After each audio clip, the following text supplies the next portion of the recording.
اور کوشش کیجئے کہ زیادہ سے زیادہ لوگ ہمارے ساتھ اس سیمینار کو جوائن کریں. عید سے پہلے یہ ہمارا آخری سیمینار ہے، اس کے بعد یقیناً عید کی مصروفیات ہوں گی، ہم سب بزی ہو جائیں گے، تو لہٰذا آج کے سیمینار کو کامیاب بنانا یہ ہم سب کے لیے بہت ضروری ہے. تو جیسا کہ میں نے عرض کیا کہ ہمارے درمیان ماشاءاللہ سے مختلف سماجی قائدین موجود ہیں. میں دیکھ رہا ہوں کہ جناب نوجوان سماجی قیادت راحیل اعجاز صاحب موجود ہیں، غلام عباس صاحب موجود ہیں، ذوالفقار حیدر پرواز صاحب موجود ہیں، مولانا شجاع الدین صاحب موجود ہیں، حاجی عبدالوہاب صاحب موجود ہیں، پیر فراست علی قادری صاحب موجود ہیں، اور اس کے علاوہ ماشاءاللہ ادارے کے ساتھ وابستہ رہنے والے کئی سارے افراد ہیں. علی اکبر قاضی صاحب جو کہ شہر میں موجود نہیں، پھر بھی وہ ہمارے آج کے سیمینار میں بطور مہمان اسپیکر شریک ہیں. تو سب سے پہلے میں چاہوں گا کہ علی اکبر قاضی صاحب تشریف لائیں. علی اکبر قاضی صاحب جو ہے وہ پاکستان کی انتہائی پرامن کمیونٹی، جس کا پاکستان کی تعمیر و ترقی میں، پاکستان کے تعلیمی نظام کو بہتر بنانے میں، پاکستان میں صحت کے کئی بے شمار منصوبے شروع کرنے میں بہت بڑا کردار ہے. اسماعیلی کمیونٹی سے آپ تعلق رکھتے ہیں، تو میں چاہوں گا کہ وہ تشریف لائیں اور سماجی ہم آہنگی کو درپیش چیلنجز کے بارے میں بالخصوص وہ آج بات کریں، اور ہمارے سننے اور دیکھنے والوں کو اس بارے میں وہ اپنے خیالات سے آگاہ کریں اور بتائیں کہ کون سے چیلنجز ہیں اور ان سے کیسے نمٹا جا سکتا ہے. جناب علی اکبر قاضی صاحب. نحمده ونصلي على رسوله الكريم اما بعد فاعوذ باللہ من الشیطان الرجیم بسم اللہ الرحمن الرحیم. میرے بہت ہی قابل صد احترام سجاد مدنی صاحب، فیصل بندگی صاحب، اور جتنے بھی علماء اور ویورز اس پروگرام میں شامل ہیں، آپ سب کی خدمت میں السلام علیکم ورحمۃ اللہ وبرکاتہ. محترم سجاد صاحب، میں معذرت چاہتا ہوں کہ پہلے بھی ایک دو پروگرام میں کوشش کے باوجود میں شامل نہیں ہو سکا، چونکہ جیسے آپ نے خود بتایا کہ کچھ نیٹ کے ایشوز ہوتے ہیں جس کی وجہ سے کنیکٹ نہیں ہو پاتا. لیکن جو پیس کا میسج ہے، جو امن کا میسج ہے، جو خوبصورت باتیں ہوئی ہیں، وہ ہمیشہ ہم ہر پلیٹ فارم میں مختلف کمیونٹیز کے ممبرز کو ہم دے رہے ہوتے ہیں، اور یہی ہمارا مذہبی فریضہ بھی ہے کہ ہم امن، پیار، محبت، قدر اور عزت کے ساتھ رہیں. جہاں تک آج کے جو تھیم آپ نے بہت ہی بہترین تھیم آپ نے چنا ہے، لیکن سماجی ہم آہنگی کے مسائل کی اگر بات کریں تو اس مختصر وقت میں ان تمام کو ہم مکمل طور پر ایڈریس نہیں کر سکیں گے. لیکن بہت خوشی کی بات یہ ہے کہ وقتاً فوقتاً مختلف موضوعات کے اوپر ہم بات کرتے رہتے ہیں، اور ہمارے بہت بڑے بڑے اسکالرس یہاں پر آتے ہیں، وہ اپنے آئیڈیاز شیئر کر رہے ہوتے ہیں. تو انشاءاللہ مستقبل میں اگر کوئی چیزیں اگر آج کے سیشن میں ہم کمپلیٹ نہیں کر پاتے تو بعد میں بھی ہم ان کو ڈسکس کر سکیں گے. میں جو سمجھتا ہوں سماجی ہم آہنگی کے لیے سب سے بڑا مسئلہ جو ہے وہ فلسفہ اختلاف کو نہ سمجھنا ہے. ہم اختلاف اور مخالفت کو، دونوں جو ٹوٹلی ڈفرینٹ ٹرمینالوجیز ہیں، ان کو کنفیوز کر چکے ہیں. اختلاف جو ہے یہ ایک نیچرل فینومینا ہے، یہ ایک فطری عمل ہے جس کے اندر انسان کا رہنا، کلچر، ٹریڈیشن، انداز، فیتھ اور اس کا اوور آل جو بیہیویئر ہے وہ اس کے اختلاف میں آتا ہے، جو کہ نیچرلی اس کے اندر موجود ہیں. مخالفت انٹینشنلی کوئی کسی چیز کا کر رہا ہوتا ہے. یہاں پر میں جو سمجھتا ہوں سماجی ہم آہنگی میں سب سے بڑا ایشو جو مستقبل میں بھی ہو سکتا ہے، پاسٹ کے ہیومن ہسٹری کو بھی دیکھیں اور موجودہ دور میں بھی دیکھیں، تاریخ کے اندر بھی اختلافات کے روح کو نہ سمجھنا سماجی ہم آہنگی کے لیے سب سے بڑا ایشو رہا ہے. اب انسانی تاریخ کو دیکھیں، ہم نے اختلافات کو دبانے کی کوشش کی ہے، ہم نے ڈائیورسٹیز کو ختم کرنے کی کوشش کی ہے، ہم نے نصیحتیں کچھ یوں کیے ہیں کہ آپ کو اختلافات ختم کرنے ہیں. بچوں کو بھی یہ نصیحت کیے گئے ہیں کہ آپ لوگ چپ ہو کے سنیں اور فالو کریں، اور بادشاہ سے اگر کوئی اختلاف رائے رکھے ان کو سزائیں ملی ہیں.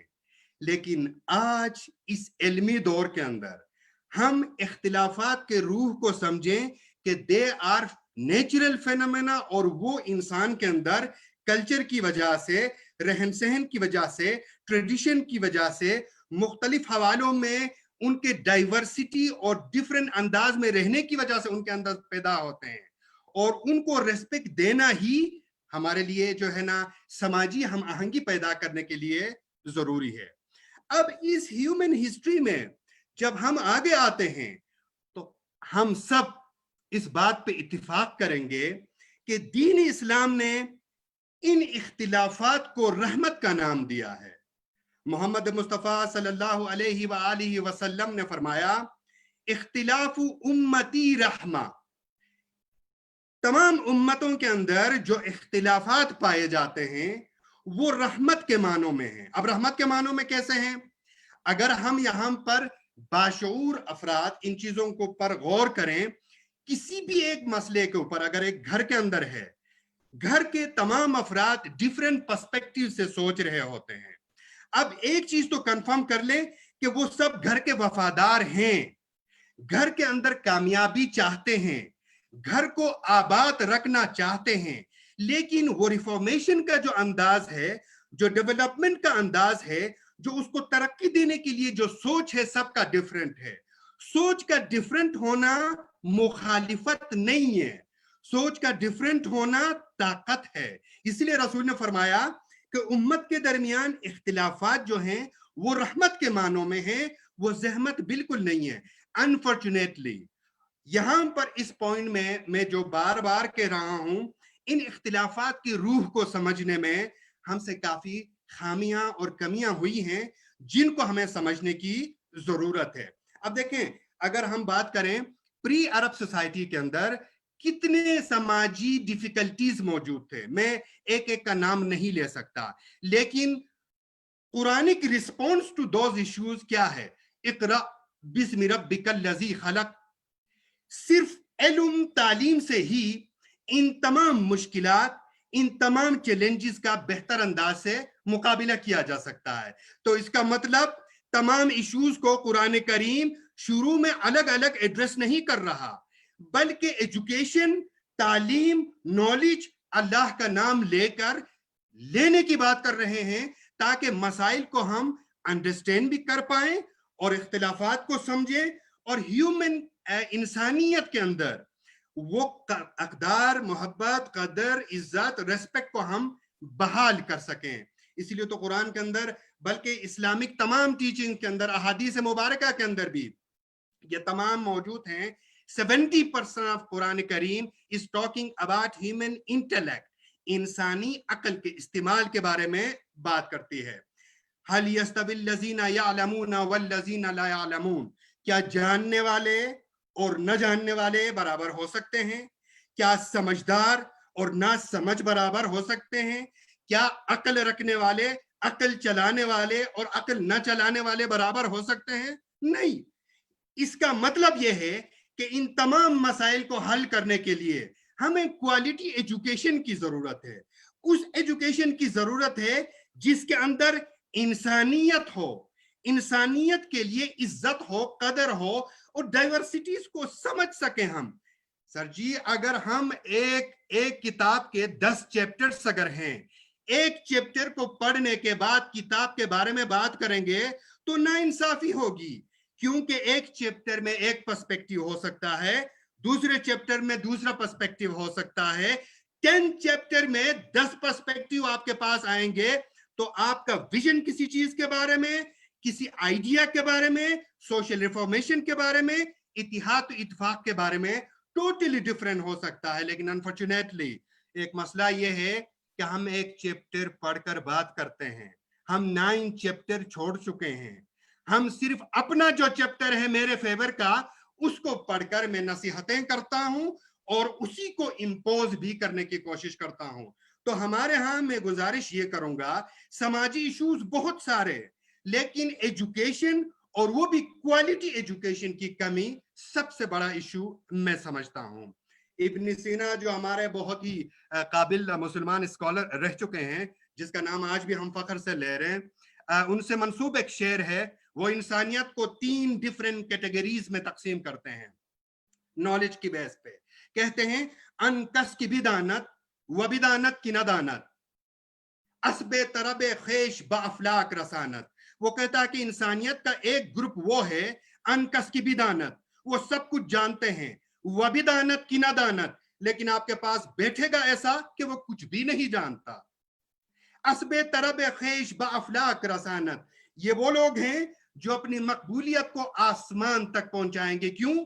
سب کچھ جاننے کے باوجود وہ اسٹوڈنٹ بنتے ہیں, وہ طالب علم بنتے ہیں, وہ سمجھنے کی کوشش کرتے ہیں, وہ دنیا سے لرن کرنے کی کوشش کرتے ہیں. لیکن سیکنڈ کیٹیگری کون ہے؟ وہ کہتے ہیں انکس کی ندانت, وہ لوگ جو نہیں جانتے. وبدانت کی ندانت, لیکن اچھی بات یہ ہے کہ یہ جانتے ہیں کہ وہ نہیں جانتے. اوم خرق لنگ بمنزل برسانت, کہتے ہیں کہ وہ بھی اپنے منزل تک پہنچیں گے. کیوں؟ کیونکہ ان کے اندر ایکسپٹنس ہے کہ ہم نہیں جانتے. لیکن تھرڈ کیٹیگری, پروردگار کسی کو اس کیٹیگری میں جو ہے نہ لے جائے, اور ہم دعا کرتے ہیں وہ یہ ہے کہ انکس کی ندانت. پہلی بات یہ ہے کہ وہ جانتے نہیں, وندانت کی ندانت, اور یہ بات بھی نہیں جانتے کہ ہم نہیں جانتے, اور یہ وہ ہیں در جہل مرکب ابد الدہر بیمانت. یہ جہالت کی لائف ہے. تو میری تو گزارش یہ ہوگی کہ جتنے بھی یہاں پر قابل اسکالرز بیٹھے ہوئے ہیں اور جو ویورز ہیں, آپ لوگوں کے ساتھ انٹریکشن کے اندر کوشش کریں کہ فرسٹ اور سیکنڈ کیٹیگری میں بیٹھیں. آپ لوگوں سے بات کرتے ہوئے اپنے آپ کو اسٹوڈنٹ بنائیں, آپ سمجھنے کی کوشش کریں, کیونکہ نالج کے حوالے سے کوئی بھی یہ نہیں کہہ سکتا کہ میں کامل ہوں, اور اگر کوئی کہتا ہے کہ میں کامل ہوں وہ جاہل ہے. نالج ایک دریا ہے, ایک سمندر ہے, اس سے انسان کوشش کر کے اپنے آپ کو اس میں کوشش کرتا ہے کہ نالج کے ڈیفرنٹ ایریاز تک اس کی رسائی ہو. اور دنیا کے قابل ترین اسکالرز انتہائی سادہ ہوتے ہیں, اور وہ سمجھتے ہیں کہ ہم کچھ بھی نہیں سمجھتے, اور جو نہیں سمجھتے ہیں وہ فوراً ایسی بات کرتے ہیں کہ آپ خود سمجھتے ہیں کہ مسائل سماجی ہم آہنگی میں علم کی کمی, اپروچ کی کمی, انداز بیان یا مکالمہ یا آداب اختلاف نہ ہونے کی کمیاں ہیں. مثال کے طور پر کسی کے بارے میں ان کو سچ کہتے ہیں, سچ کڑوا نہیں ہوتا, میں نہیں سمجھتا. سچ بتانے کا انداز کڑوا ہوتا ہے, اس کو جس طرح سے آپ آرٹیکولیٹ کرتے ہیں اگلا بندہ ہرٹ ہو جاتا ہے, وہ سمجھتا ہے کہ یہ میری ذات کو جو ہے نا ٹارگٹ کر رہا ہے. تو سماجی قائدین, ریلیجیس لیڈرز, اسکالرز, ٹیچرز, جتنے بھی اسپیکرز, موٹیویشنل اسپیکرز, ان سب کی یہ ذمہ داری بنتی ہے کہ سوسائٹی کے اندر انسانیت کے جو قدر ہے اس کو بہتر انداز سے آگے لے جانے میں اسلامک ٹیچنگ اور دوسرے بھی ریلیجیس جو ٹیچنگز ہیں وہ سب امن, پیار, محبت, اخوت, قدر اور عزت کی باتیں کر رہے ہیں. کسی مذہب میں لڑائی نہیں ہے, کسی مذہب میں جھوٹ کو انکریج نہیں کیا جاتا, کسی مذہب میں ایک دوسرے کو جو ہے نا برا بھلا کہنے کو اچھا نہیں سمجھا جاتا. تو ان تمام یہ جو کامن ایلیمنٹس ہیں, جیسے قرآن میں بھی فرمایا گیا ہے کہ ان تمام پوائنٹس کی طرف آؤ, تعالوا الی کلمۃ سواء بیننا وبینکم, ان تمام پوائنٹس کی طرف اور کلمات کی طرف آؤ جو ہم میں اور تم میں مشترک ہیں. جن اقدار کی میں بات کر رہا ہوں یہ ہم سب میں مشترک ہیں, اور ان کو ہمیں آپس میں کامن جو ہے نا گراؤنڈ بنا کر, جس طرح جو ہے نا ہمارے صاحبان ان پروگراموں کو چلا رہے ہیں, تو ہم ہمیشہ اپریشیٹ کرتے ہیں کہ تمام پاکستان کے اندر ڈیفرنٹ ریلیجیس ایفیلیشن رکھنے والے علماء اور سماجی لیڈرز کو ایک جگہ جمع کر کے ان کو سنتے ہیں, ان کا آئیڈیاز سنتے ہیں, اور ان کے ذریعے کمیونٹی کو پیغام دینے کی کوشش کرتے ہیں. تو یہ ہونی چاہیے. اور آخری میں 2 پوائنٹس میں جسٹ ٹیک ہوم میسج کے طور پر میں ڈسکشن کرنا چاہوں گا. ایک یہ ہے کہ معیاری تعلیم کا نہ ہونا ہی ہمارے پاس سماجی مسائل کو مزید جو ہے نا چیلنجز کو بڑھانے میں اس کا بہت بڑا کردار ہے. لہٰذا ہمیں کوشش کرنی چاہیے کہ معیاری تعلیم ہو, جس کی وجہ سے سیکنڈ جو ہے نا پوائنٹ وہ یہ سامنے آتا ہے کہ آداب اختلاف نہ ہونے کی وجہ سے ہم ایک ہونے کے بجائے ہم ایک جیسے ہونے کی کوششوں میں مصروف ہیں. ایک ہونا پاسبل ہے, ایک جیسے ہونا کبھی پاسبل نہیں ہو سکتا, کیونکہ اللہ نے ہمیں پیدا کیا ہے, ہم ڈیفرنٹ ہیں, ڈیفرنٹ رہیں گے, لیکن ایک پوائنٹ میں ہم آ سکتے ہیں. جیسے ہم اکثر ایگزامپل بھی لے لیتے ہیں اپنے سیشنز کے اندر کہ قوس قزح کی مثال لیں، 7 رنگ اس کے اندر موجود ہیں لیکن وہ کبھی دکھاتے نہیں کہ ہم ہیں، صرف وائٹ کلر میں نظر آتے ہیں، لیکن بوقت ضرورت کبھی کبھی اپنے آپ کو دکھا رہے ہوتے ہیں، ہمیشہ نہیں۔ ہم سب بھی اگر ایک یونٹی پہ آ جائیں تو ایک بہترین پیغام کمیونٹیز کے اندر دے سکتے ہیں۔ تھینک یو ویری مچ، میں نے آپ کا بہت زیادہ ٹائم لیا، تھینک یو۔ بہت شکریہ جناب علی اکبر قاضی صاحب۔ گہرے مطالعے اور مشاہدے کے بعد ہی انسان ایسی گفتگو کرنے کے قابل ہو پاتا ہے۔ میں ہمیشہ آپ کی گفتگو کو بہت زیادہ اپریشیٹ کرتا ہوں اور بہت زبردست قسم کے نکات آج آپ نے پیش کیے۔ امید کرتا ہوں کہ یہاں موجود تمام سماجی قائدین نہ صرف ان کو اپنے دل میں جگہ دیں گے بلکہ انشاءاللہ عملی زندگی میں بھی ان سے رہنمائی حاصل کریں گے۔ بہت شکریہ، آج آپ نے اتنے دور سے ہمارے ساتھ شرکت کی۔ خواتین و حضرات، جیسا کہ میں نے آپ کے سامنے یہ بات رکھی تھی کہ سماجی سطح پہ ہم آہنگی بیدار کرنے کے لیے ہم یہ سیمینار یا آن لائن ورکشاپس کا قیام عمل میں لا رہے ہیں۔ عقائد و نظریات کا اختلاف یقیناً ایک فطری عمل ہے، اور علی اکبر قاضی صاحب نے بھی یہ بات کی کہ ظاہر سی بات ہے کہ ہم سب جو ہے وہ اللہ تبارک و تعالیٰ نے ہمیں ڈفرینٹ بنایا ہے، اور یہ خوبصورتی ہے، یہ ڈائیورسٹی، یہ تنوع، یہ معاشرے کو خوبصورت بناتا ہے۔ وہ ایک شعر ہے، میں ہمیشہ پڑھا کرتا ہوں کہ چمن میں اختلاط رنگ و بو سے بات بنتی ہے، تم ہی تم ہو تو کیا تم ہو، ہم ہی ہم ہیں تو کیا ہم ہیں۔ تو یقیناً خوبصورت پھولوں سے مل کے یہ گلدستہ جو ہے وہ تشکیل پاتا ہے۔ ہمارے ساتھ دیگر علماء بھی موجود ہیں جو آج کے سیمینار میں گفتگو فرمائیں گے۔ ان میں جناب مولانا عبد الوہاب صاحب موجود ہیں جو کہ محتمم ہے جامعہ بیت المقدس کے، جو کہ گلزار ہجری میں ان کا بہت بڑا ادارہ ہے۔ مفتی سیف اللہ سعیدی صاحب کو بھی ہم سنیں گے، وہ بھی ہمارے ساتھ موجود ہیں۔ تو اب آپ کے سامنے مولانا عبد الوہاب صاحب مختصراً گفتگو فرمائیں گے مذہبی اور مسلکی ہم آہنگی میں مذہبی قائدین کے کردار پہ۔ میں چاہوں گا کہ علامہ دانیال جاوید صاحب جو ٹیکنیکل سپورٹ پیچھے فراہم کر رہے ہیں، وہ حضرت کا مائک جو ہے وہ انمیوٹ کریں تاکہ مولانا عبد الوہاب تشریف لا کے مذہبی اور مسلکی ہم آہنگی میں مذہبی قائدین کے کردار پہ گفتگو فرما سکیں۔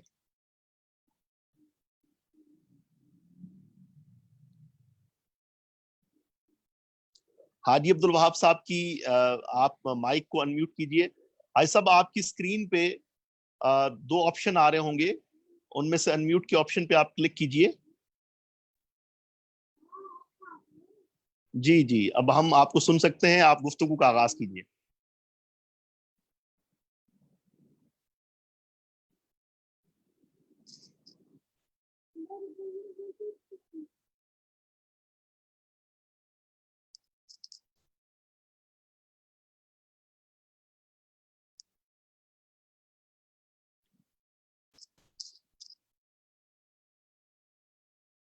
حاجی صاحب، ہم آپ کی آواز نہیں سن پا رہے۔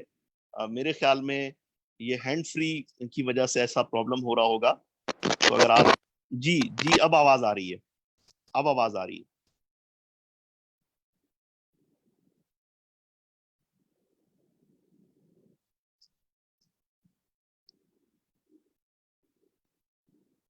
حاجی عبد الوہاب صاحب، اگر آپ ہینڈ فری ہٹا دیں گے تو شاید ہم بہتر طریقے سے سن پائیں گے آپ کو۔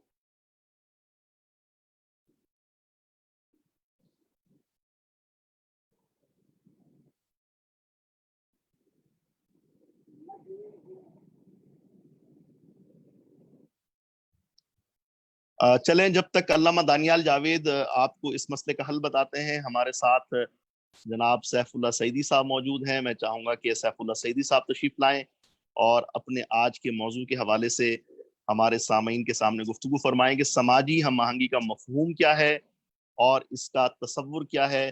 جناب مفتی سیف اللہ سعیدی صاحب جو کہ گلستان جوہر میں ایک شاندار مسجد میں نہ صرف امامت و خطابت کی ذمہ داریاں نبھا رہے ہیں بلکہ اس کے علاوہ معاشرے میں امن، محبت اور رواداری کے فروغ کے لیے بھی آپ کاوشیں کر رہے ہیں، ہمارے ساتھ موجود ہیں۔ مفتی صاحب، میں نے آپ کا مائک انمیوٹ کیا ہے، آپ کی اسکرین پہ آپشن آ رہا ہوگا۔ جی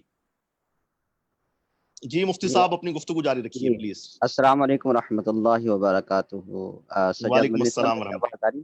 جی، جی جی جناب، آ رہی۔ جزاک اللہ۔ سب سے پہلے تو میں آپ کا مشکور ہوں کہ آپ نے مجھے اس سیمینار میں مدعو کیا اور کچھ بولنے کا کہنے کا موقع عطا فرمایا، اور مجھ سے قبل جو ہمارے معزز مہمان علی اکبر قاضی صاحب جو گفتگو فرما رہے تھے، ماشاءاللہ بہت اچھی، عمدہ، اور ان کے ہر لفظ کے اندر ایک وزن تھا۔ اللہ تعالی ہم سب کو ان کی اس گفتگو کو سن کر اس پر عمل کرنے کی توفیق عطا فرمائے۔ آج کا جو عنوان ہے ماشاءاللہ بہت جامع اور تفصیل طلب عنوان ہے۔ سماجی ہم آہنگی کا جو موضوع ہے اپنی مشمولات کے اعتبار سے اہم بھی ہے اور قدر وسیع بھی ہے۔ ہم جب سماج کا نام لیتے ہیں تو یقیناً ہمیں ضرورت پڑتی ہے کہ اس کی عام فہم تعبیر بھی ماحاضر رہے۔ اسے اگر یوں کہا جائے تو بجا ہوگا کہ ہم جب سماج کا لفظ استعمال کرتے ہیں تو ہمارے پیش نظر اس کے اجزاء ترکیبی کیا ہو سکتے ہیں۔ ممکن ہے اس موضوع پر بات چیت کرنے والے یا لکھنے والے افراد کے ہاں اس کے اجزاء ترکیبی مختلف ہوں، لیکن اگر اس موضوع کی غیر جانبدارانہ تعبیر کی بات کی جائے تو یقیناً کہا جائے گا کہ سماج بلا امتیاز تمام انسانوں کے باہمی تعلقات کا نام ہے۔ ایک حقیقی انسانی سماج ہے ہی وہی جس میں تمام انسانوں کو برابری کا درجہ حاصل ہو اور سماج کے ہر فرد کو انسان تسلیم کیا جائے۔ سماج کی غیر جانبدارانہ، یا اگر یہ کہا جائے تو بچا ہوگا کہ سماج کی حقیقی تعبیر ہی سماج میں ہم آہنگی کے لیے نہ صرف بنیاد ہے بلکہ سماجی ہم آہنگی کی مکمل عمارت اسی ستون کے مرہون منت ہے۔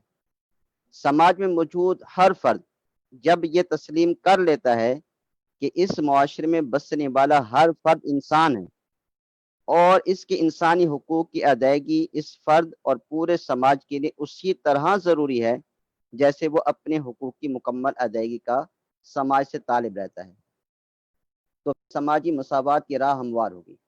اسلام نے اسی تصور کو بارہا اپنے ماننے والوں کے لیے اجاگر کیا ہے۔ چنانچہ ارشاد باری تعالیٰ ہے، لوگوں اپنے پروردگار سے ڈرو جس نے تم کو ایک جان سے پیدا کیا، اور دوسری جگہ ارشاد فرمایا کہ لوگوں ہم نے تم کو ایک مرد اور ایک عورت سے پیدا کیا ہے اور تمہاری قوم اور قبیلے بنائے تاکہ ایک دوسرے کو شناخت کرو، اور خدا کے نزدیک تم میں سے قابل اکرام اور عزت والا وہ ہے جو زیادہ پرہیزگار ہو۔ اسی تصور کی عملی نظیر نبی اکرم صلی اللہ علیہ وسلم کے اسوہ حسنہ سے بھی ملتی ہے۔ آپ علیہ الصلوۃ والسلام کے زمانے میں یہ واقعہ، سجاد مدنی سب غور سے سنیے گا، کہ آپ علیہ الصلوۃ والسلام کے زمانے میں ایک عورت کا جنازہ گزر رہا تھا۔ اللہ کے رسول حضور علیہ الصلوۃ والسلام کھڑے ہو گئے۔ صحابہ نے کہا، یا رسول علیہ الصلوۃ والسلام، یہ تو یہودی کا ایک جنازہ ہے۔ تو حضور علیہ الصلوۃ والسلام نے فرمایا کہ میں جانتا ہوں یہ یہودی کا ہے، کیا وہ انسان نہیں ہے؟ یعنی آپ علیہ الصلوۃ والسلام نے ایک انسان کو کس قدر اہمیت دی، اور یہ سب چیزیں چھوڑ کر، طبقاتی اور سماجی معاملات کو چھوڑ کر آپ نے اسے اہمیت دی۔ سماج کی اسی تعبیر میں نہ صرف ہم آہنگی کا پہلو مثمر ہے، بلکہ اگر سماج کی مذکورہ تعبیر سے جو رویہ پنپتا نمو اختیار کرتا ہے وہ ہے برداشت کا رویہ ہے۔ برداشت کے رویے کو سماجی ہم آہنگی کا لازمہ قرار دیا جائے یا نتیجہ، بہرحال سماجی ہم آہنگی سے انسان اپنی ہی ایک فطری عنصر سے گویا آشنا ہوتا ہے۔ یقیناً برداشت کا رویہ سماجی ہم آہنگی کی منزل کا نقطہ آغاز بھی ہے اور نتیجہ بھی ہے۔ سماجی ہم آہنگی کے لیے جو اصول بنیادی اور ضروری حیثیت کے حامل ہیں وہ ہے مشترکات، جو کہ مجھ سے قبل علی اکبر فیض صاحب نے بھی اس پر زور دیا ہے کہ مشترکات کے ذریعے ربط تعلق قرار دینا، یعنی سماج پر پرامن فضا سے بھرپور تب ہی ہوگا جب سماج کے مختلف انواع افراد کے درمیان ربط کا موضوع مشترکات ہوں، نہ کہ باہمی نزاعات یا مختلفی مسائل۔ سماج میں رنگ، نسل اور قوم کی بنیاد پر ہم آہنگی کو تلاش کرنا شاید قدر آسان ہوتا ہے، لیکن افکار و نظریات اور مذہب کی بنیاد پر ہم آہنگی کا قیام قدر مشکل ہوتا ہے۔ اس مشکل ترین مرحلے میں بھی اسلام نے اپنے ماننے والوں کے سامنے جو تصور پیش کیا ہے وہ انسانی فطرت کے عین مطابق اور عقل سے مطابقت و نصارہ آؤ اس کلمے کی طرف جو ہمارے اور تمہارے درمیان مشترک ہے، وہ یہ ہے کہ ہم عبادت کریں صرف اللہ کی اور اس کے ساتھ کسی کو شریک نہ ٹھہرائیں۔ قرآن مجید کی اس آیت میں ہمہ قسمی سماجی ہم آہنگی کے قیام کا جامع تصور اور اسی اصول کو قرار دیا گیا ہے کہ مشترکہ مذہبی عقائد و نظریات کی بنا پر بھی ہم آہنگی کے قیام سے کسی صورت دریغ نہ کیا جائے۔ یہ وہ اصول ہیں جس سے معاشرے میں ہر قسم کی مذہبی تفرقہ بازی کو ختم کیا جا سکتا ہے۔ اگر مذہبی مشترکات کے ذریعے ہم آہنگی قائم کی جا سکتی ہے تو پھر سماج میں موجود انسان کی فطری ضرورتوں یا رویوں پر بھی مبنی مشترکات سے سماج میں ہم آہنگی کا قیام تو قدر آسان ہو جاتا۔ مثلا باہم سچ بولنا، دیانت داری سے کام لینا، عہد کی پاسداری کرنا، دھوکہ دہی سے پیش نہ آنا وغیرہ وغیرہ، یہ فطری ضرورتیں یا رویے ہیں جو تمام انسانوں کی مشترکہ ضرورت ہیں۔ لہذا ہم ان فطرتی سماجی رویوں کی بنیاد پر سماجی ہم آہنگی کا قیام عمل میں لا سکتے ہیں۔ بے شک ہم سب میں نسل، قوم، رنگ اور مذہب کا فرق موجود ہے، لیکن کیا ہم سب کے درمیان یہ سماجی اقدار مشترک نہیں ہے؟ کیا ہم سب یکساں طور پر ان سب فطرتی اقدار کے طالب نہیں ہیں؟ اگر سماج میں موجودہ تمام انسانوں کی یہ مشترکہ ضروریات ہیں تو پھر ہمیں ان مشترکات پر باہمی سماجی روابط اور تعلقات کو استوار کرنے میں کیا چیز مانی؟ اسی بنیاد پر اسلام نے انسان کے بنیادی حقوق کی ادائیگی کے حوالے سے کوئی امتیاز روا نہیں رکھا، یعنی ماشاءاللہ تو یہ رخ نہیں دیا کہ مسلمانوں پر ظلم نہ کیا جائے اور باقی نظریات یا مذاہب کے حاملین پر ظلم روا رکھا جائے۔ محض تب بچا جائے جب سامنے مسلمان ہو وغیرہ وغیرہ، نہیں، جو بھی سامنے ہو سب سے ان چیزوں کو بچایا جائے۔ انسان کے بنیادی اور فطری حقوق کے تحت جن امور کو شامل کیا جاتا ہے ان میں حقوق انسانی کا بلا امتیاز تصور، انسانی مساوات کا حق، انسانی عزت و آبرو کی حفاظت، انسانی جان و مال اور جائیداد کی حفاظت، مذہبی آزادی کا حق، آزادی ضمیر کا حق، ضروریات زندگی کا انتظام، انسانی حقوق میں فرد و معاشرے کی رعایت، بچوں کے حقوق کی حفاظت، اسی طرح انسانوں کی معاشی، ثقافتی اور تعلیمی حقوق نمایاں حیثیت کے حامل ہیں۔ یہ وہ بنیادی امور ہیں جن کے بارے میں ہر انسان یہ تقاضا کرتا ہے کہ اسے یکساں طور پر یہ تمام حقوق ملنے چاہیے۔ گویا ہم سب نے تسلیم کر لیا ہے کہ مذکورہ امور انسانوں میں مشترک ہیں، تو آئیں قدم بڑھیں، انہی فطری تقاضوں پر سماجی ہم آہنگی کی بنیاد رکھتے ہیں۔ جب ہم ان بنیادی فطری تقاضوں کی بنیاد پر سماجی ہم آہنگی قیام میں کامیاب ہو جائیں گے تو کوئی بعید نہیں کہ رنگ، نسل، قوم اور مذہب کی بنا پر پیدا ہونے والے ہمارے باہمی اختلافات، جو یقیناً ہماری فطری مشترکات سے بہت قلیل ہیں، سماج میں تفرقہ، انتشار، تشدد اور عدم برداشت کا سبب نہ بنے۔ اسلام کے اولین دور میں قرآن کی اسی اصول کی بنیاد پر سماجی ہم آہنگی، انسانی مساوات اور برداشت کا وہ عملی مظاہرہ پیش کیا گیا ہے جس کی نظیر نہیں ملتی۔ مثال کے طور پر عہد نبوی حضور علیہ السلام کے دور میں مکہ میں باوجود ظلم و ستم کے رسول اللہ صلی اللہ علیہ وسلم کا غیر مسلموں کے ساتھ حسن سلوک، مثلا وہ مشہور واقعہ ہے کہ کوڑا کرکٹ پھینکنے والی جو بڑھیا تھی ان کی بیمار پرسی، اور اس طرح کے بے شمار حضور علیہ السلام کے واقعات ہیں۔ ہجرت مدینہ کے بعد نساء کے مدینہ کے نام سے جی ماشاءاللہ مشترکات کی بنیاد پر معاہدہ، اہل نجران عیسائیوں سے کیا گیا معاہدہ جو آئندہ کیے گئے تمام معاہدہ جات میں بنیاد کی حیثیت رکھتا ہے۔ اس معاہدے کے مطابق غیر مسلموں کو تمام قانونی حقوق میں مسلمانوں کے مساوی قرار دیا گیا۔ ان کی جان و مال، عزت و آبرو کی حفاظت مسلمانوں کی طرح کی جانے پر پابند کیا گیا۔ ریاست کے انتظامی مناصب اور عہدوں پر ان کے استحقاق کو تسلیم کیا گیا۔ ان کی عبادت گاہوں اور مذہبی ذمہ داران کے انتخاب میں مداخلت کو ممنوع قرار دیا گیا۔ خلافت راشدہ کے تمام ادوار میں غیر مسلموں سے کیے جانے والے معاہدہ جات ان بنیادی اصول کی حدود کے مد نظر رکھتے ہوئے کیے گئے۔ عہد صدیقی میں اہل آناق اور اہل حیرہ سے کیے گئے معاہدہ جات اور بعد ازاں عہد فاروقی، عثمانی اور حضرت علی کے دور میں کیے گئے لا تعداد معاہدات تاریخ میں سنہرے حروف سے لکھے جانے کے قابل ہیں۔ ان معاہدات کے اندر کے علاوہ بھی صحابہ کرام نے زندگی کے عام حالات میں بھی سماجی ہم آہنگی اور انسانیت نوازی کے بہترین مثالیں قائم کی.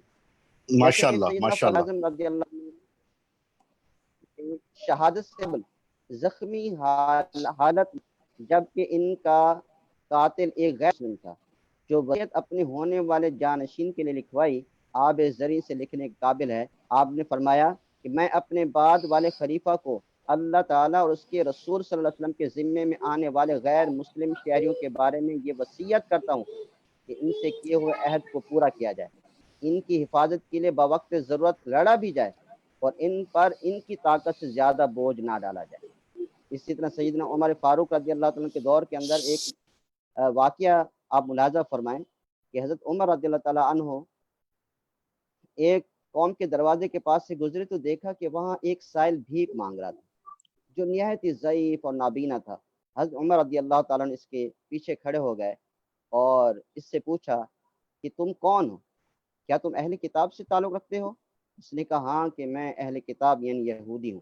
آپ نے فرمایا کہ تجھے اس بھیک مانگنے پر کس چیز نے مجبور کیا؟ اس نے کہا کہ میں ٹیکس کی ادائیگی اور اپنی ضروریات پوری کرنے کے لیے بڑھاپے میں کما نہیں سکتا, اس وجہ سے میں بھیک مانگتا ہوں. حضرت عمر رضی اللہ تعالیٰ نے اس کا ہاتھ پکڑا اور اسے اپنے گھر لے گئے اور اسے اپنے گھر سے کچھ مال دیا, پھر اسے بیت المال کے خازن کی طرف بھیجا اور کہا کہ اسے اور اس قبیل کے دوسرے لوگوں کو دیکھو, خدا کی قسم ہم نے اس کے ساتھ انصاف نہیں کیا, اس کی جوانی سے تو ہم نے فائدہ اٹھایا اور بڑھاپے میں اس سے رسوا کر دیا. پھر آپ نے یہ آیت پڑھی جس کا ترجمہ یہ ہے کہ بے شک صدقات فقراء اور مساکین کے لیے, اور فرمایا کہ فقراء سے مراد مسلمان ہیں اور یہ اہل کتاب ہیں اور مساکین بہت میں شکریہ سے. قبلہ سیف اللہ سعیدی صاحب. اصل میں وقت انتہائی کم ہے, میں چاہوں گا کہ گفتگو کو آپ اختتامی لمحات کی طرف لائیں. جی تو یہ بنیادی میرا کہنے کا مقصد یہ تھا کہ ہمیں اسلام, قرآن, حضور کی سیرت, صحابہ کرام رضوان اللہ تعالی مجمعین کی سیرت سے ہمیں یہ سبق ملتا ہے کہ سماج میں ہم آہنگی کو روک دینا ہر ایک کا فرض ہے کہ ہر ایک شخص اس پر عمل بھی کرے اور اس کے فروغ میں تعاون بھی کرے. اور مجھے تو بہت خوشی ہوتی ہے کہ آپ جس ادارے کو چلا رہے ہیں اور جو یہ ایک کاوش اور محنت کر رہے ہیں, ضرور اللہ تبارک و تعالی اس کا آپ کو صلہ بھی دے گا اور اجر عظیم بھی دے گا. اور جو بھی ہمارے اس سیمینار کے اندر افراد شریک ہیں میں ان کو بھی دعوت دوں گا کہ اس کام کے اندر طبقات کے میں اور سماج میں یہ جو نظریاتی اختلافات ہیں ان اختلافات کو ختم کر کے جو ہمارے مشترکات ہیں, چاہے وہ مذہبی مشترکات ہوں چاہے وہ انسانی حقوق کے مشترکات ہوں, ان پر مل کر بیٹھ کر بات بھی کریں, اسے فروغ بھی دیں. اللہ تبارک و تعالی ہم سب کا حامی و ناصر. بہت شکریہ جناب علامہ سیف اللہ سعیدی صاحب آپ کا. خواتین و حضرات, اب ہم دوبارہ کوشش کریں گے کہ حاجی عبدالوہاب صاحب سے ہمارا رابطہ بحال ہو جائے اور ہم ان کی آواز سن سکیں تاکہ وہ مذہبی اور مسلکی ہم آہنگی میں سماجی قائدین کے کردار پہ مختصراً اظہار خیال فرمائیں. حاجی صاحب, آپ کے اسکرین پہ آپشن آ رہا ہوگا مائک کو انمیوٹ کرنے کا, مائک کھولنے کا, تو آپ پلیز اس پہ کلک کیجئے. کلک کر لیا ہے سجاد مدنی صاحب. جی اب آ رہی ہے آواز؟ جی ماشاءاللہ, جی خوش آمدید حضرت. حضرت میں چاہوں گا کہ ماشاءاللہ. ہمارا جو ہے وہ سیمینار بالکل اپنے اختتامی مراحل میں ہے. ہم آپ کو پہلے رابطہ ہو جاتا تو زیادہ سن پاتے, بالکل لیکن اب میں چاہوں گا کہ آپ نے ادارہ Islamic research institute of social sciences کی 3 روزہ ورکشاپ میں بھی شرکت کی. بعد میں جو اجلاس ہوتے رہے آپ ان کا بھی حصہ فرمائیں. بنے. آپ خود ایک بہت بڑے جیسے ادارے آپ کو کہیں گے چلا حضرت رہے ہیں. اس حکم کی تعمیل کریں گے انشاءاللہ.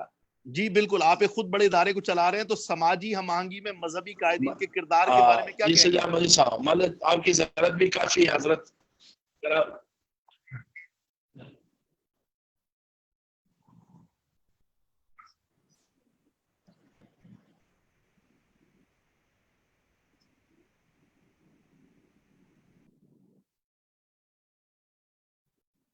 حاجی عبدالوہاب صاحب کی آواز میں چاہ رہا ہوں کہ حاج صاحب بہت کمال کی شخصیت کے مالک ہیں, اور ان کی ڈیڈیکیشن, ان کی موٹیویشن دیکھ کے ہمیں بہت جذبہ ملتا تھا ماشاءاللہ سے, جس طرح یہ 3 دن ورکشاپ کا حصہ رہے.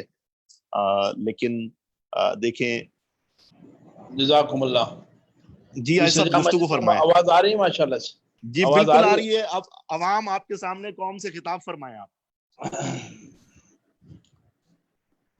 الحمد لأهله والصلاة لأهلها أما بعد فأعوذ بالله من الشيطان الرجيم بسم الله الرحمن الرحيم وما أرسلناك إلا رحمة للعالمين صدق الله مولانا العظيم. سب سے پہلے میں IRISS انتظامیہ کا تہ دل سے مشکور ہوں کہ آپ احباب نے مجھ جیسے ناچیز کو دعوت دی ہے. آپ حضرات کی کاوشوں کو ہم سراہتے ہیں. اللہ تعالیٰ آپ سب احباب کو جزائے خیر عطا فرمائے. مجھ سے قبل ماشاءاللہ سے بڑی شخصیات نے گفتگو فرمائی ہے جامع اور کامل، اور میں سمجھتا ہوں کہ ان کی گفتگو کے بعد مزید گفتگو کی ضرورت نہیں ہے.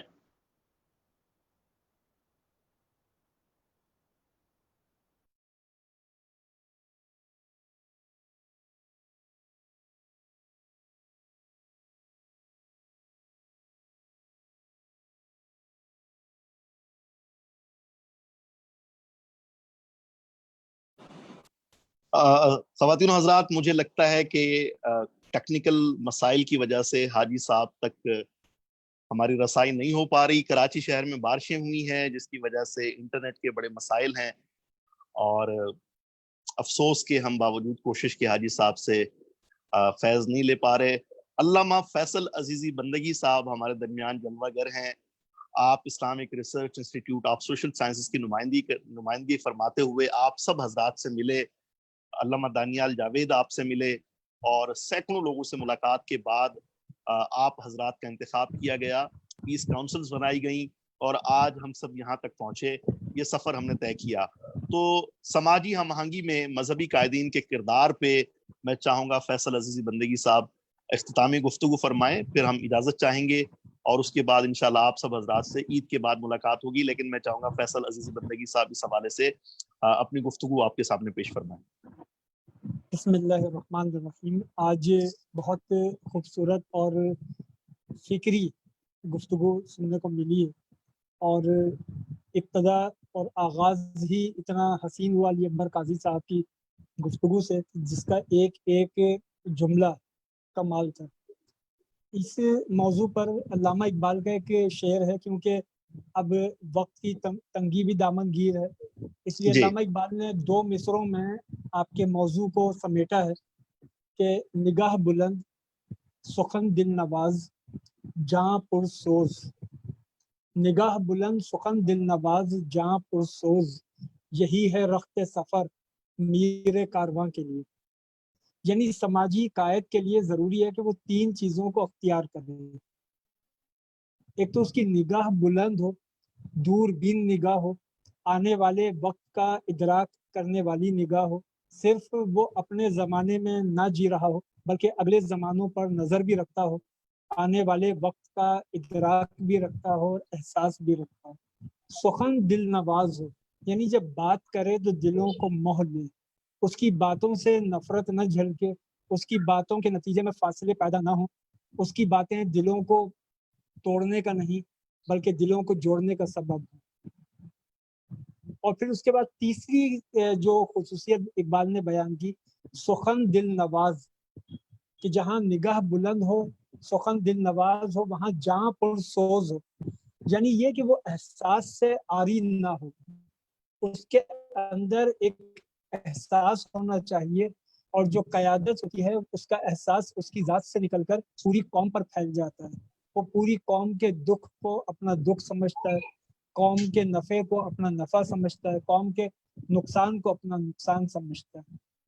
اگر اقبال کے یہ 3 نکات اختیار کیے جائیں، نگاہ بلند، سخن دل نواز، جاں پرسوز، دور بینی اور حلاوت کلام، شیریں کلامی اور احساس کا اندر رکھنا، یہ جس شخصیت میں یہ تینوں چیزیں جمع ہو جائیں، ایسی شخصیت بہترین مذہبی اور سماجی قائد ہوتی ہے. اللہ کا شکر ہے کہ اب بیداری آ رہی ہے، اور یہ آج کی گفتگو اور جو دیگر سیمینارز ہمارے ہوئے ہیں اس میں جو ہم نے گفتگو سنی ہے یہ آنے والے وقت میں ایک مثبت تبدیلی کی نوید ہے. تو اللہ تعالیٰ اس فکر کو اور اس پیغام کو جسے ہم عام کر رہے ہیں، اب ہمارے ساتھ بہت سارے اہل فکر و نظر بھی شامل ہیں، یہ بھی شامل ہو جائیں گے، قوت بڑھتی چلی جائے گی اور انشاءاللہ معاشرے میں ایک مثبت اور واضح تبدیلی نظر آئے گی. بہت شکریہ علامہ فیصل عزیزی بندگی صاحب آپ کا. اور خواتین و حضرات، آج ہمارا آخری سیمینار تھا. انشاءاللہ تبارک و تعالی عید کی چھٹیوں کے بعد ہم دوبارہ حاضر ہوں گے، دوبارہ سے یہ سلسلہ شروع ہوگا، ہم روزانہ نشست جمائیں گے. آپ نے دیکھا کہ ہمارے سماجی قائدین نے، مذہبی رہنماؤں نے امن و امان کی ضرورت اور سماجی ہم آہنگی کے فروغ کی اہمیت پہ گفتگو فرمائی. ہمارے ملک میں نفرتیں پھیلانے والے ایلیمنٹس زیادہ ہیں لیکن محبتوں کی بات کرنے والے لوگ کم ہیں. ہمیں حوصلہ افزائی کرنی چاہیے ایسے احباب کی، ایسے افراد کی جو کہ اندھیرے کے اس ماحول میں امید کی شمع جلا کر آگے بڑھ رہے ہیں، اور ان کے ساتھ جو ہے وہ کھڑے ہونا چاہیے، شانہ بشانہ ان کا ساتھ دینا چاہیے اور محبتوں کے اس پیغام کو آگے بڑھانا چاہیے. دیکھیے، چمن کو آگ لگانے کے لیے ایک چنگاری کافی ہوا کرتی ہے، اور بہت سے لوگ سوشل میڈیا پہ، ہمارے الیکٹرانک میڈیا پہ آج کل پھر سے امت کو تقسیم کرنے میں مصروف ہیں. ایسے میں آپ کی اور میری ذمہ داری بڑھ جاتی ہے.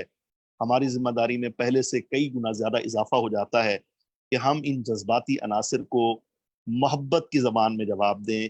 ہم انہیں بتائیں کہ جناب پوری دنیا اس ایک نقطے پہ متفق ہو چکی ہے کہ اب اپنے مسائل کا حل مکالمے سے نکالا جائے، گفتگو اور ڈائلاگ کی راہ کو ہموار کیا جائے. تشدد یا نفرت کسی بھی مسئلے کا حل نہیں ہے. اور انشاءاللہ تبارک و تعالی آپ حضرات آگے بڑھیں گے اور سماج میں انشاءاللہ اس پیغام کو لے کے آپ انشاءاللہ اس کی ترویج اور اشاعت کے لیے کام کریں گے. تو مجھے اللہ کی رحمت سے بہت امید ہے کہ ہمیں معاشرے میں اس کے بڑے خوبصورت مظاہر دیکھنے کو ملیں گے. Islamic research institute of social sciences انتہائی نیک نیتی کے ساتھ اپنے محدود وسائل میں رہ کے پیس بلڈنگ کے اس کام کو لے کر چل رہا ہے.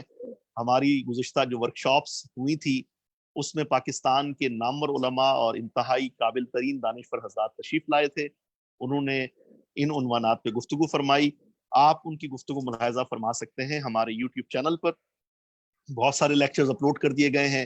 IRISS TV پہ اگر آپ انشاءاللہ جا کے لاگ ان کریں گے یا آپ ہمارے فیس بک پیج پہ جائیں گے تو وہاں پہ آپ کو ان ویڈیوز کے لنک ملیں گے. ڈاکٹر محسن نقوی صاحب، عمیر محمود صدیقی صاحب، اسی طریقے سے شیخ عاطف حسین صاحب اور علامہ احمد یوسف بنوری صاحب، اور اس کے علاوہ کئی بڑے مفکرین کے ویڈیو لیکچرز آپ سماعت فرما سکتے ہیں.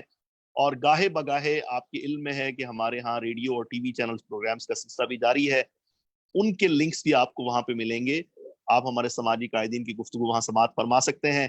ہمارے اس پیج کو ملنے والا ایک لائک گویا کہ نفرتوں کے اس ماحول میں ایک شمع جلانے کے مترادف ہے.